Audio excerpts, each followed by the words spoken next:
ক্ষেত্রে মমতা বন্দ্যোপাধ্যায় নিজেই বলেন যে আমি হচ্ছে 294টা সিটের ক্যান্ডিডেট। হ্যাঁ।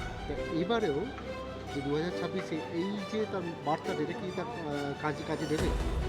অনেকটা হলেও প্রভাব বিস্তার করবে। তিনি যেভাবে মাঝখানে কাজ করলেন, হয়তো আমাদের এখানে রাষ্ট্রপতি শাসন জারি হয়ে যেত, সেটাকে তিনি অনেকটা হলেও এড়িয়েছেন।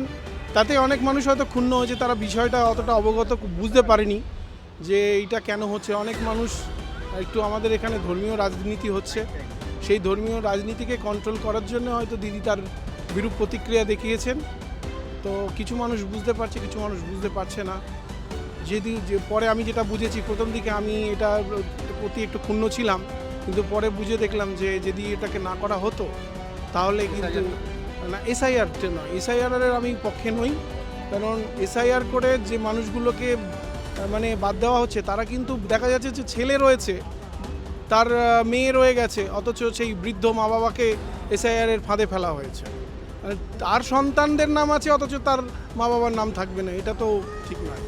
এখানে বলবো দিদিকে একটু সোচ্চার হয়ে এটাকে একটু ঠিক করা।